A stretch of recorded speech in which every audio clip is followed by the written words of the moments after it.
आज की इस वीडियो में हम यूनिट 9 इंफॉर्मेशन एंड टेक्नोलॉजी के एमसीक्यू निपटाएंगे। सबसे पहले हम इंटरनेट से रिलेटेड जितने भी एमसीक्यू है हम उनको सॉल्व करेंगे।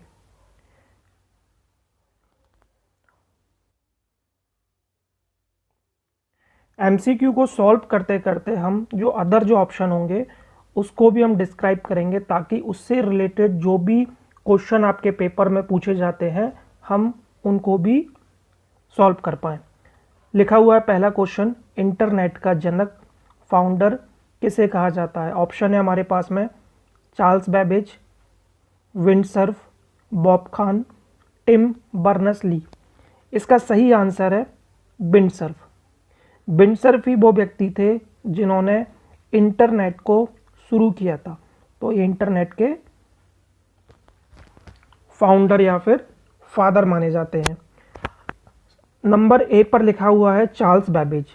इनका भी बड़ा योगदान है कंप्यूटर में, इन्हें फादर ऑफ कंप्यूटर कहा जाता है। कभी क्वेश्चन आपसे पूछ लें फादर ऑफ कंप्यूटर कौन है, चार्ल्स बेबेज। सी, बॉब खान। बॉब खान ने आईपी एड्रेस और टीसीपी ट्रांसमिशन कंट्रोल प्रोटोकॉल इसकी खोज की थी, और ये बहुत ही इम्पोर्टेंट चीज़ें थी इंटरनेट को स्टार्ट करने के लिए। विंडसर्फ के साथ में ये को पार्टनर थे, इन्होंने ही काफ़ी मदद की थी विंडसर्फ की इंटरनेट को स्टार्ट करवाने में। चौथा ऑप्शन है हमारे पास में टिम बर्नर्स-ली। ये भी काफ़ी महत्वपूर्ण इंसान है। टिम बर्नर्स-ली के बारे में हम जानते हैं इन्होंने क्या क्या किया है।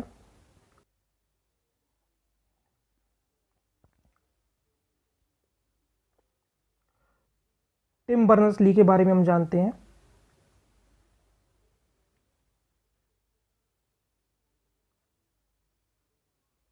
सबसे पहले इन्होंने www. इसका फुल फॉर्म होता है वर्ल्ड वाइड वेब, इसकी खोज की थी। सेकंड नंबर पर इन्होंने HTML hyper text markup language,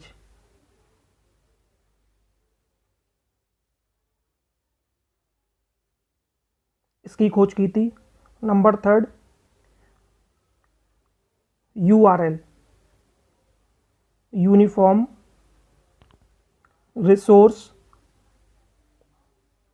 locator, इसकी खोज की थी। थोड़ा टच स्क्रीन पर पेन इस तरीके से ही चलता है तो बहुत क्लियर नहीं लिख पाऊंगा मैं।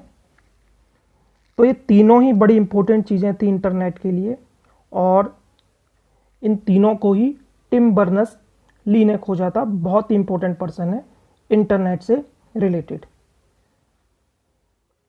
नेक्स्ट क्वेश्चन है ARPA, ARPA। ARPA क्या होता है, इसका मैं फुल फॉर्म देना है। ARPA का फुल फॉर्म होता है advance research project agency. ARPA होता क्या है, इसकी खोज 1959 में की गई थी।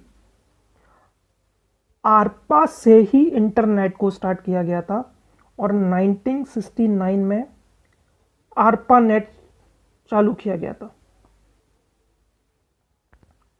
किसके द्वारा, यूएस की डिफेंस एकेडमी द्वारा 1969 में ARPANET को शुरू किया था। और ये पहला टाइम था 1969 जब इंटरनेट को पहली बार चलाया गया था।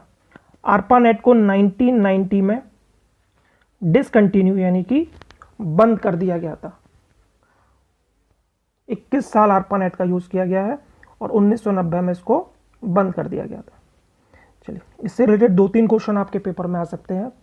ARPANET का फुल फॉर्म, ये कब शुरू हुआ था और किसके द्वारा शुरू हुआ था, और इसको बंद कब किया गया था। अगला क्वेश्चन हम देखते हैं, भारत में इंटरनेट कब स्टार्ट हुआ। ऑप्शन है आपके पास में 1988, 69, 95 और 86। इसका काफ़ी लोग 95 5 ऑप्शन लगाना चाह रहे होंगे, लेकिन ये गलत है। पहली बार इंटरनेट स्टार्ट हुआ था 1986 में। 1986 में भारत में पहली बार ERNET एरनेट के द्वारा इंटरनेट चालू किया गया था। एरनेट का फुल फॉर्म आपसे पूछ सकते हैं, एजुकेशनल रिसर्च नेटवर्क। इसके द्वारा, एरनेट के द्वारा इंटरनेट को पहली बार 1986 में स्टार्ट किया गया था। और इसमें किसने मदद की थी? डिपार्टमेंट ऑफ इलेक्ट्रॉनिक और यूएनडीपी। यूएनडीपी का नाम याद रखें। इन दोनों की मदद से, यूनाइटेड नेशन डेवलपमेंट प्रोग्राम, इन दोनों की मदद से 1986 में ही पहली बार भारत में इंटरनेट को स्टार्ट किया गया था। लेकिन 1995 में, ये भी बहुत इंपॉर्टेंट है, 1995 में पब्लिक के लिए पहली बार इंटरनेट स्टार्ट किया गया था बीएसएनएल द्वारा, विदेश संचार निगम लिमिटेड, 15 अगस्त 1995 में। तो भारत में पहला इंटरनेट 1986 में स्टार्ट हुआ था। पब्लिक के लिए पहली बार इंटरनेट 1995 में स्टार्ट हुआ था बीएसएनएल द्वारा। बीएसएनएल अब बंद हो चुकी है, ये विदेश संचार निगम लिमिटेड है और इस समय बीएसएनएल है। ठीक है, दोनों में कंफ्यूज मत होना। अगला क्वेश्चन हम देखते हैं, बहुत ही इंपॉर्टेंट क्वेश्चन है। इसमें से वेब ब्राउजर कौन सा नहीं है? मोज़ेक, गूगल क्रोम, मोजिला और गूगल। तो इसका आंसर बता देता हूं मैं, ऑप्शन डी। देखिए, दो चीजें होती है हमारे पास में, एक होता है वेब ब्राउजर और दूसरे नंबर पर होता है हमारे पास में सर्च इंजन।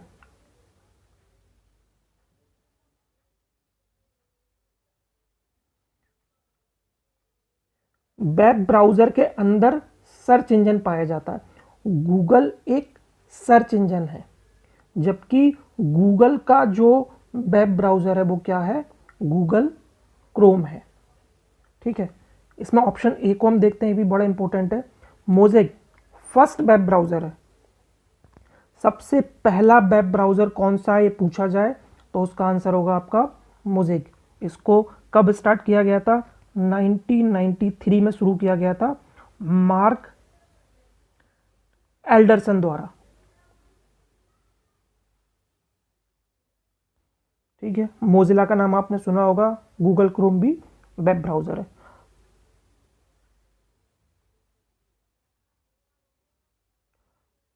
अगला क्वेश्चन हम देखते हैं, यूआरएल का फुल फॉर्म क्या है? ये मैंने अभी जस्ट आपको बताया था। यूआरएल का फुल फॉर्म होता है यूनिफॉर्म रिसोर्स लोकेटर। लोकेशन को चेंज कर देना, इसको लोकेटर कर देना। ऑप्शन डी इसमें सही होगा। यूआरएल को हम थोड़ा सा और समझते हैं। यूआरएल किस तरीके से होता है? जब भी हम इंटरनेट पर कुछ टाइप करते हैं तो सर्च में एक यूआरएल HTTP से क्रिएट हो जाता है, इस तरीके से। जैसे आप यूट्यूब देख रहे हैं, HTTP सेमीकोलन www.youtube.com। ठीक है, इसके बाद में आप देखोगे मेरे चैनल का नाम आ जाएगा जो भी है। तो सबसे पहले HTTP, इसे हम क्या बोलते हैं? इसे हम बोलते हैं प्रोटोकॉल।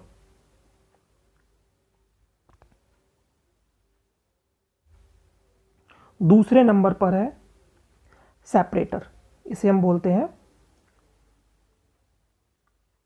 सेपरेटर। तीसरे नंबर पर www. इसे हम बोलते हैं सब डोमेन, DOMAIN। तीसरे नंबर पर है यूट्यूब।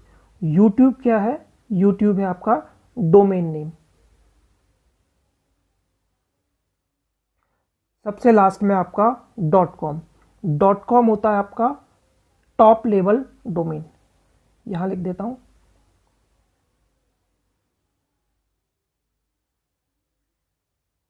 थोड़ा हौच पौच हो गया है क्योंकि ये पेन टच पर इतना अच्छा काम नहीं करता है, लेकिन आपको समझ में आ जाएगा। चलिए अगला क्वेश्चन हम देखते हैं।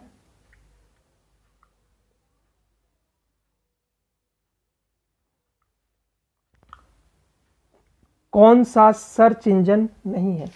ये बहुत इंपॉर्टेंट क्वेश्चन है और आपके पेपर में कई बार पूछा भी गया है। बिंग, आस्क, डक डक गो, सफारी। तो बता देता हूँ, इसका आंसर होगा अभी डी, सफारी एक सर्च इंजन नहीं है। मैंने आपको अभी बताया था दो चीज़ होती हैं, एक होता है सर्च इंजन और एक होता है ब्राउज़र। सफारी आपका ब्राउज़र है, ठीक है। और ये किसका है, ये बहुत ही इंपॉर्टेंट है। ये एप्पल के द्वारा बनाया गया था 2003 में। 2003 में सफारी को बनाया गया था एप्पल के द्वारा, और ये सर्च इंजन नहीं है, वेब ब्राउज़र है।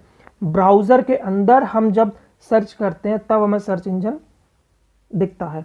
तो बिंग आपका सर्च इंजन है। बिंग माइक्रोसॉफ्ट का है, कभी क्वेश्चन पूछ ले आपसे माइक्रोसॉफ्ट का कौन सा है, ठीक है। आस्क भी आपका सर्च इंजन है, ये यूएस के द्वारा बनाया गया था। डक डक गो ये भी बहुत फेमस है, 2008 में स्टार्ट हुआ था शायद ये, और काफ़ी अच्छा सर्च इंजन है। कुछ और सर्च इंजन मैं आपको लिखवा देता हूं।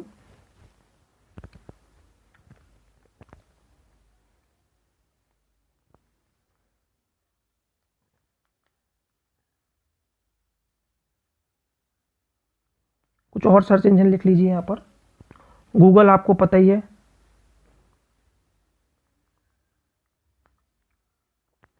एक होता है बाइडू, ये भी आपसे एक बार पूछा गया है। बाइडू, बाइडू चाइना का है। येंडेक्स रसिया का है।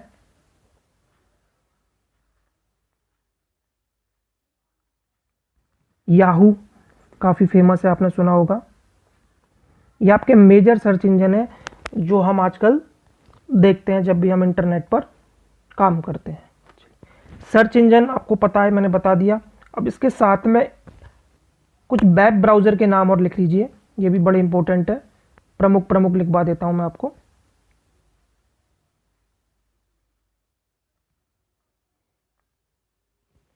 गूगल क्रोम आपको पता ही है, ठीक है। फायरफॉक्स भी आपको पता होगा। सफारी ये वेब ब्राउज़र है आपका। एपिक, एपिक को जरूर याद रखें, ये इंडिया का पहला वेब ब्राउज़र था। इंटरनेट एक्सप्लोरर, इंटरनेट एक्सप्लोरर से रिलेटेड एक क्वेश्चन जरूर देखें। जब भी आप कंप्यूटर खरीदते हैं तो माइक्रोसॉफ्ट की तरफ से आपको बाय डिफ़ॉल्ट जो वेब ब्राउज़र मिलता है वो कौन सा मिलता है, इंटरनेट एक्सप्लोरर। मोज़ेक मैंने आपको भी बता दिया था, ये पहला सर्च इंजन था। तो ये प्रमुख आपके सर्च इंजन है जो हम काफ़ी यूज़ करते हैं।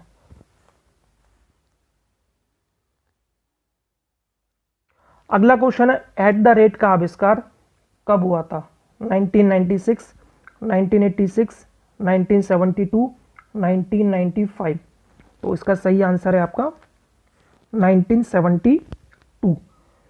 इसको खोजा था रे टॉमलीमैन ने, ठीक है। और फर्स्ट जो मेल था वो इन्होंने ही भेजा था, जो पहला ईमेल भेजा था वो रे टॉमलीमैन ने ही भेजा था, और एट द रेट का आविष्कार किया था 1972 में। पहला मेल इन्होंने एट द रेट का यूज करके भेजा था। अगला क्वेश्चन हम देखते हैं, टीसीपी का फुल फॉर्म क्या है? अभी मैंने आपको टीसीपी बताया था। मैं आपके एक क्वेश्चन के अंदर ही काफ़ी सारे क्वेश्चंस हैं, उनको भी मैं सॉल्व करा रहा हूं ताकि आप 20 क्वेश्चन के साथ में 40 से 50 क्वेश्चंस आपके क्लियर हो जाएं। टीसीपी का फुल फॉर्म होता है ट्रांसमिशन कंट्रोल प्रोटोकॉल। इसका बी ऑप्शन बिल्कुल ठीक है। कुछ और इंपॉर्टेंट प्रोटोकॉल्स हैं वो मैं साथ साथ आपको लिखवा देता हूँ। जो मेजर प्रोटोकॉल्स हैं उनको भी लिख लीजिए। एक होता है आपका टीसीपी और आईपी, मैंने आपको बता दिया है। पीओपी, पीओपी का फुल फॉर्म आपसे पूछ सकते हैं। ये होता है आपका पोस्ट ऑफिस प्रोटोकॉल।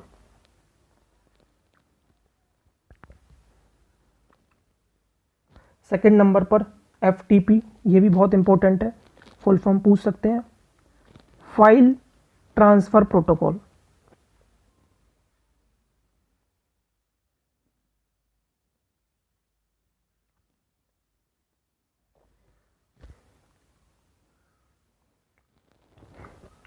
एक होता है आपका HTTP, hyper text transfer protocol, ये मैंने लिखा दिया था। इसी के साथ में अब यूज किया जाता है HTTPS। एस का मतलब होता है सिक्योर। आप देखोगे कभी जब भी आप सर्च करते हो तो कई बार आपको HTTP दिखेगा और कई बार आपको HTTPS दिखेगा। एस का मतलब होता है सिक्योर है, इसमें आपका कोई भी आपकी जो जानकारी है वो बाहर नहीं जाएगी। कुछ और भी इंपॉर्टेंट है, आप इसका स्क्रीनशॉट ले सकते हैं।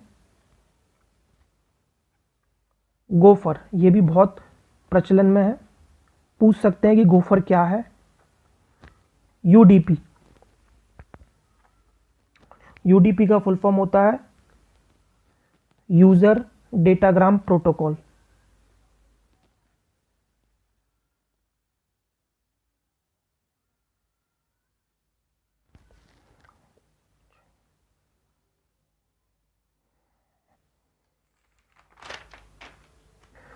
चलिए अगले क्वेश्चन की तरफ हम बढ़ते हैं। लिखा है कौन सी एक वेबसाइट बनाने वाली लैंग्वेज नहीं है। HTML, XML, PHP, .com। तो HTML भी लैंग्वेज है, इसका फुल फॉर्म होता है hyper text markup language. XML भी है, PHP भी। .com एक लैंग्वेज नहीं है, .com एक डोमेन नेम है।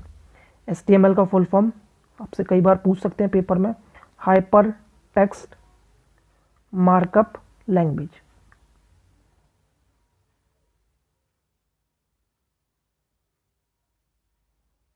ठीक है। XML, XML का फुल फॉर्म होता है एक्सटेंसिबल मार्कअप लैंग्वेज।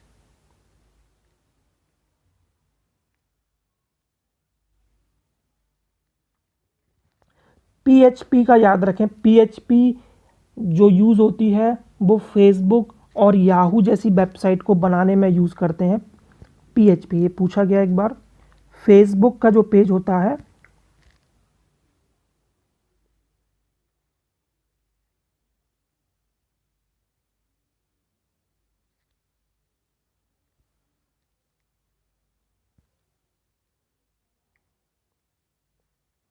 वो किस लैंग्वेज के द्वारा बनता है, PHP के द्वारा बनता है। चलिए अगला क्वेश्चन हम देखते हैं। IoT क्या है, बहुत इंपॉर्टेंट है। IoT होता है internet of think, THING, internet of things. B option इसका ठीक है। एक्चुअल में IoT कोई इक्विपमेंट नहीं है, ये सिर्फ एक टर्म है। ये यूज़ की जाती है ऐसे उपकरणों के लिए जिसमें वायरलेस सेंसर, सॉफ्टवेयर, एक्ट्यूएटर्स और कंप्यूटर डिवाइस शामिल होते हैं, उनके लिए हम यूज़ करते हैं IoT वर्ड। और इसमें सबसे इम्पोर्टेंट है 2015 में इंडियन गवर्नमेंट ने, भारत सरकार ने अपने डिजिटल प्रोग्राम में भी इसको डिजिटल इंडिया जो प्रोग्राम चलाया था उसमें भी IoT को शामिल किया है। सबसे पहला mail Gmail, Hotmail, Yahoo mail या फिर रेडिफ मेल। काफ़ी लोगों को आप में से पता होगा कि सबसे पहला मेल कौन सा है, तो बता देता हूं मैं। जीमेल 2004 से स्टार्ट हुआ था, हॉटमेल 1996 से, याहू मेल 1997 1999 से शायद हुआ है स्टार्ट, और रेडिफ मेल हुआ है 1996 से। ठीक है, तो सबसे पहले जो स्टार्ट हुआ था वो हॉटमेल स्टार्ट हुआ था, और ये शुरू किया गया था एक इंडियन सबीर भाटिया द्वारा। ठीक है, इसके बाद में इसको माइक्रोसॉफ्ट ने खरीद लिया था। याद रखें, किसने खरीदा था? माइक्रोसॉफ्ट ने खरीदा था, और इसका नया नाम दिया है आउटलुक, OUTLOOK। याद रखें, हॉटमेल इस समय नहीं चलता है, इसका नया नाम है आउटलुक, और अब इसे माइक्रोसॉफ्ट ने खरीद लिया है। और पहला मेल किसने भेजा था? 1971 में रे टॉमलिंसन ने। ठीक है, ये चीज भी याद रखें। What is the full form of ISP? ISP का फुल फॉर्म क्या है? ISP का फुल फॉर्म होता है इंटरनेट सर्विस प्रोवाइडर। ठीक है,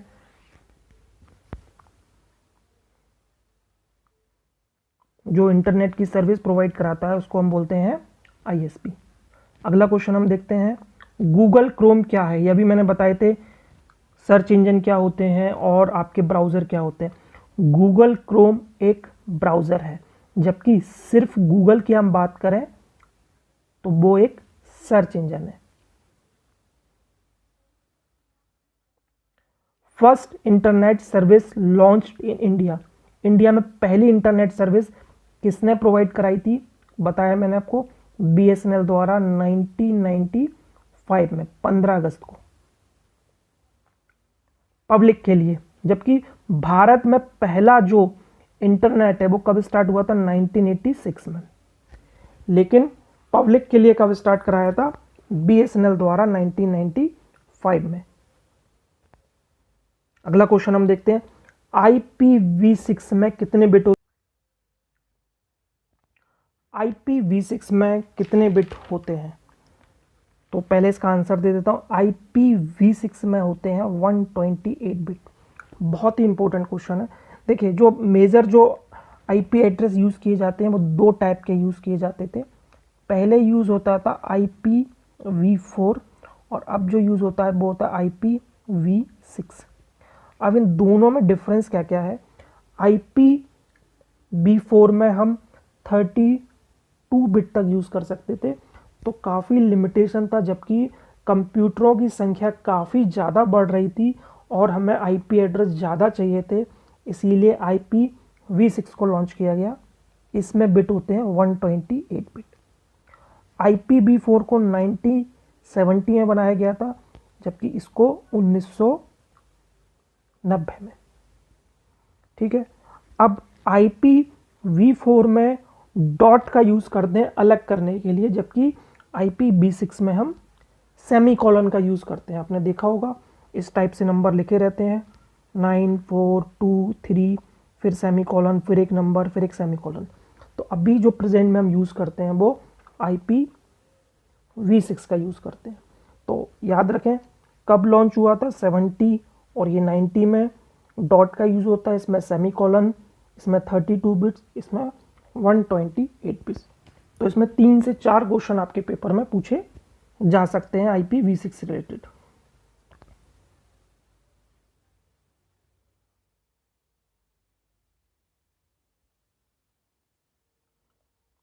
अगला क्वेश्चन हम देखते हैं, ईमेल भेजने के लिए किस प्रोटोकॉल का यूज़ किया जाता है? तो ईमेल भेजने के लिए हम SMTP इस प्रोटोकॉल का यूज़ करते हैं। इसका फुल फॉर्म क्या होता है? इसका फुल फॉर्म होता है simple mail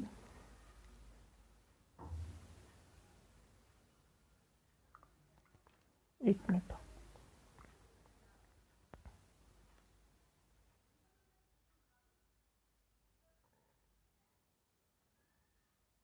simple mail transfer protocol.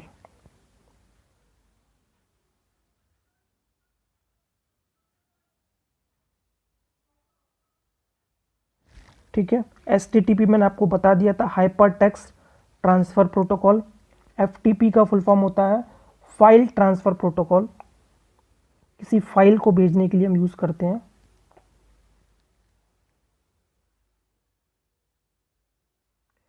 USSD, USSD use किया जाता है GSM सिम में, ठीक है। और इसमें जो भी सर्विसेज होती हैं जिसमें स्टार लगाकर हम कोई भी नंबर डायल करते हैं और हैश लगाते हैं, ये USSD नंबर होते हैं, ठीक है। और GSM सर्विसेज में यूज़ करते हैं। इसमें मैक्सिमम 182 कैरेक्टर तक आप यूज़ कर सकते हैं। ये भी आपसे पेपर में क्वेश्चन पूछा जा सकता है। USSD का फुल फॉर्म मैं लिख देता हूँ, उसका स्क्रीनशॉट ले लीजिए।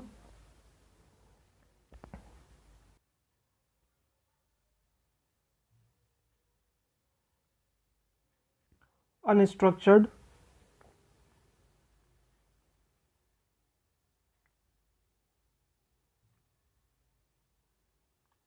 Supplementary service data. चलिए अगला क्वेश्चन हम देखते हैं, कमर्शियल प्रयोग में आने वाला डोमेन नेम कौन सा है? तो इसका सही आंसर होगा ऑप्शन डी, .com का हम यूज़ करते हैं कमर्शियल यूज़ में। .in का यूज़ हम करते हैं जब भी इंडिया से रिलेटेड हम कोई बात करेंगे।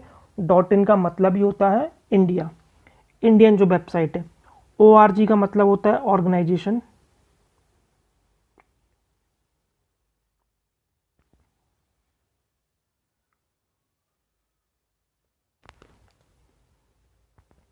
.co का अर्थ होता है कंपनी। चलिए कुछ और भी इंपॉर्टेंट जो टॉप लेवल डोमेन है हम उनको भी देख लेते हैं। एक होता है .net। .net यूज़ किया जाता है गेटवे के लिए।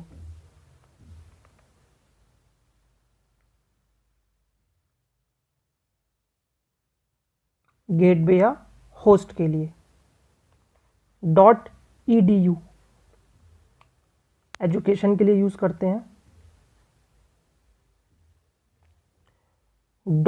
.biz बिजनेस के लिए यूज़ करते हैं।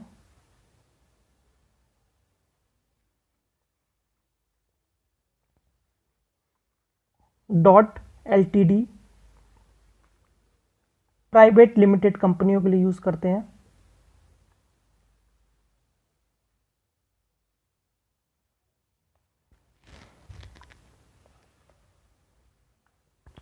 अगर कोई दो डोमेन एक साथ लिखे जाएं जैसे कि .co .in, तो इसका अर्थ होगा कंपनी रजिस्टर्ड इन इंडिया।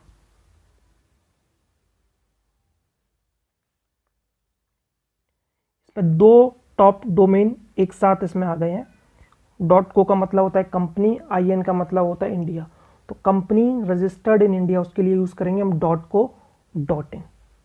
कभी भी दो .in .us दो कंट्रियों के डोमेन नेम एक साथ यूज़ नहीं हो सकते।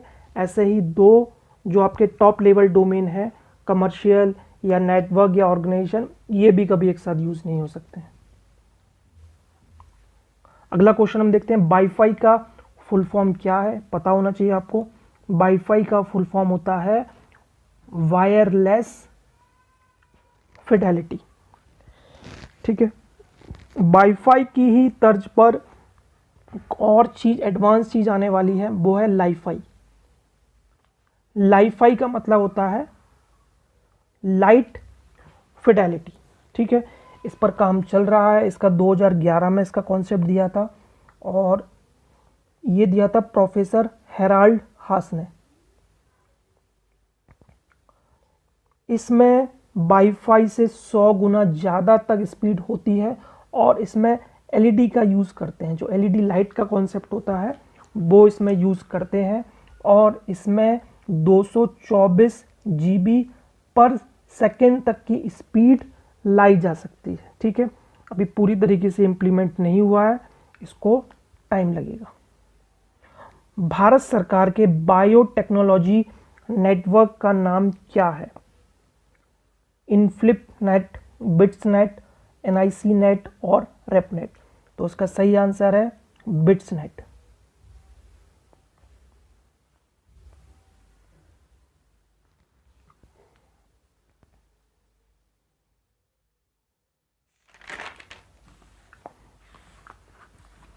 बिट्सनेट यूज़ किया जाता है भारत सरकार द्वारा बायो टेक्नोलॉजी के लिए, ठीक है।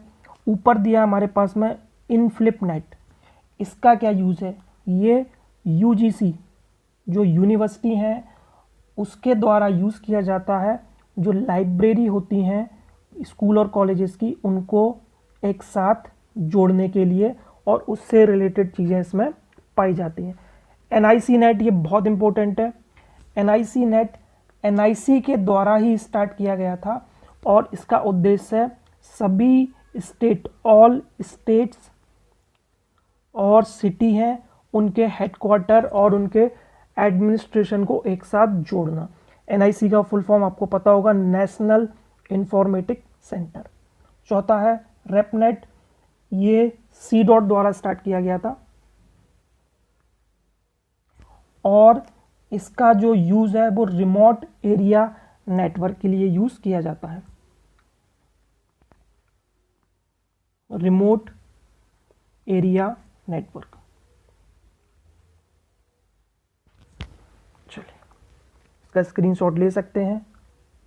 अगला क्वेश्चन हम देखते हैं। लो स्पीड ट्रांसमिशन लाइन को हाई स्पीड ट्रांसमिशन लाइन से जोड़ते हैं किसके द्वारा? ब्रिजेस, गेटवे, राउटर और मल्टीप्लेक्सर। तो इसका सही आंसर होगा मल्टीप्लेक्सर। इसके द्वारा हम लो स्पीड जो लाइन होती है उसको हम हाई स्पीड लाइन से हम जोड़ते हैं। ब्रिजेस भी पूछ सकते हैं आपसे कई बार पेपर में, क्या होता है? ये दो लाइन के बीच में डेटा को प्राप्त करता है और उसको भेजता है। LAN लैन का फुल फॉर्म होता है लोकल एरिया नेटवर्क। लैन से डेटा को रिसीव करता है, डेटा रिसीव करता है और उसको सेंड करता है। गेटवे बहुत इंपॉर्टेंट है, ये एक नेटवर्क को दूसरे नेटवर्क से जोड़ता है।